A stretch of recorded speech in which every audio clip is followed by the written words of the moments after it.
अस्सलाम वालेकुम। मेरा नाम हफीज़ हैदर है और मैं क्लिनिकल साइकोलॉजिस्ट हूँ। आज मैं बात करने जा रहा हूँ, अक्सर जो है लोग सवाल पूछते हैं कि ये जो नशा है, ये जो है आदत है और हम जब चाहें इस आदत को छोड़ सकते हैं। बहुत सारे हमें जो है क्वेश्चंस आ रहे होते हैं व्हाट्सएप के ऊपर, जो है ये जो है आदत है, बीमारी नहीं है और हम जब चाहे इसको अपनी मर्ज़ी से छोड़ जाते हैं। तो याद रखें, नशा जो है वो एक आदत नहीं है। नशा जो है वो एक ऐसी ज़हनी बीमारी है जिसमें अगर कोई इंसान मुब्तला हो जाता है तो फिर नशा छोड़ना बहुत मुश्किल हो जाता है। और ज़हनी बीमारी इसलिए है क्योंकि नशा जो है वो इंसान के ज़हन के अंदर जो केमिकल होते हैं उनको डिस्टर्ब कर रहा होता है, जिसकी वजह से उसकी सोचने समझने की सलाहियत जो है वो बहुत ज़्यादा मुतासर होती है। तो जो लोग नशे के आदी होते हैं, शुरू शुरू में तो जो है नशा जो है वो खुद कंट्रोल कर रहे होते हैं, यानी कि वो जो है स्टार्ट में आहिस्ता आहिस्ता जो है कर रहे होते हैं। फॉर एग्जांपल, अगर किसी ने एक दिन कर लिया है तो वो जो है 10 दिन बाद, 15 दिन बाद, एक महीने बाद या किसी इवेंट में जो है वो दोबारा करेगा।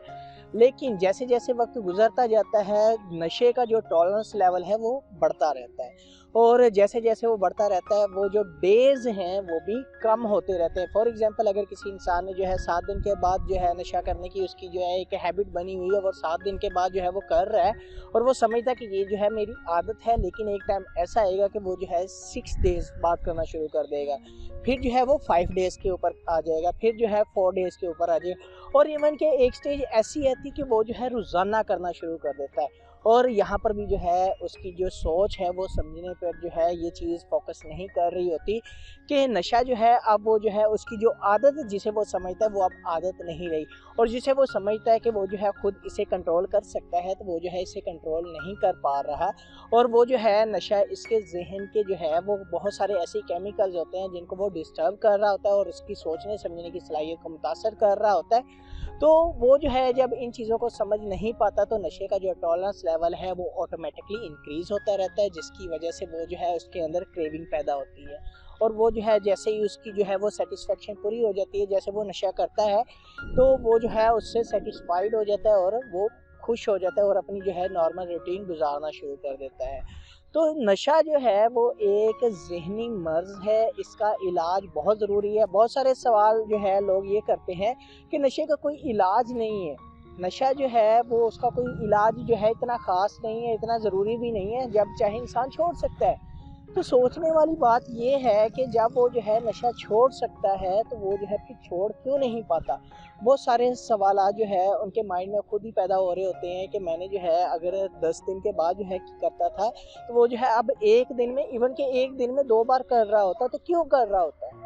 तो वो ये जो सवाल होते हैं उनको बहुत ज़्यादा डिस्टर्ब करते हैं और उनको चाहिए कि इन सवालात के जवाब वो जो है खुद ढूंढें और सोचें कि नशे से पहले की जो लाइफ है वो उनके लिए कैसी है और नशे के बाद की जो लाइफ है वो उनके लिए कैसी है।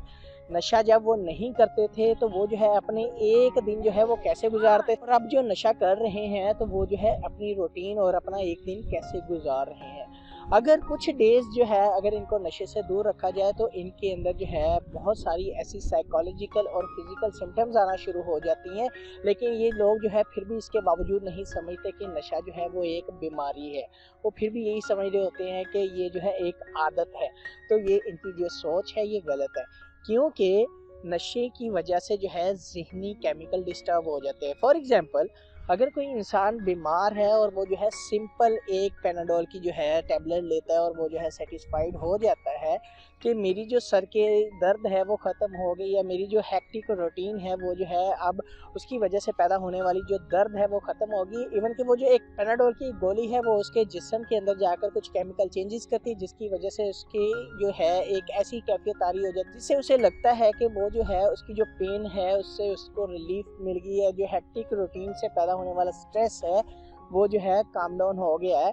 तो लेकिन अगर वो इंसान मुसलसल वो खाता रहे तो वो बायोलॉजिकल चेंजेस हो रही होती बॉडी के अंदर, पैनाडोल की एक गोली की वजह से वो जो है उतना इफेक्टिव असर नहीं कर रही होती। तो इसी वजह से जो है उसकी जो टॉलरेंस लेवल बढ़ती रहती है और वो इंसान जो है एक गोली से 2 गोलियों पर आ जाता है, एक टैबलेट से 2 टैबलेट्स के ऊपर आ जाता है।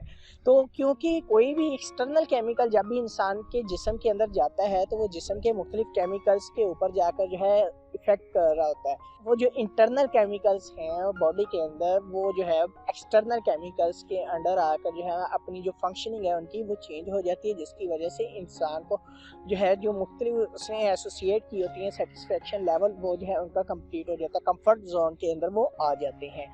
तो इसी तरह जो है बहुत सारे जो लोग होते हैं वो यही जो है समझते हैं कि ये जो आदत है ये आदत नहीं है, ये बीमारी है। और जब इंसान जो है मुख्तलिफ तरह के नशे कर रहा होता है, वो एक्सटर्नल केमिकल्स को अपनी बॉडी के अंदर लेकर जा रहा होता है। उन एक्सटर्नल केमिकल की वजह से जो है उसकी सोचने समझने की सलाहियत बहुत ज़्यादा मुतासर हो जाती है, क्योंकि वो जो केमिकल हैं वो डिस्टर्ब हो जाते हैं। तो नशे का इलाज बहुत ज़रूरी है, नशे का इलाज करवाना चाहिए बाकायदा। जो है नशे के इलाज के लिए किसी रिहैबिलिटेशन सेंटर विज़िट करना चाहिए, ताकि जो नशा जो एक बीमारी है जिसे आप आदत समझ रहे हैं, अगर आदत भी है तो वो आप जो है उसको छोड़ें। नशा जो है एक बीमारी है, उसका इलाज ज़रूरी है। तो इसलिए ये गलत फहमियाँ छोड़ दें कि नशा जो है आदत है। नशा आदत नहीं है, नशा बीमारी है। मैं फिर से कहूँगा, नशा बीमारी है और इसका इलाज ज़रूरी है। तो आई होप सो कि आप लोगों को समझ आ गया होगा कि नशा जो है वो आदत नहीं है, वो बीमारी है। तो अगर कोई भी किसी भी किस्म का क्वेश्चन हो तो आप मुझे डायरेक्टली जो है कमेंट बॉक्स में कमेंट कर सकते हैं, या मुझे व्हाट्सएप के ऊपर व्हाट्सएप कर सकते हैं। तो इंशाल्लाह मिलते हैं एक नई वीडियो के साथ। अपना बहुत सारा ख्याल रखिएगा। ओके, अल्लाह हाफिज़, अल्लाह निगहबान।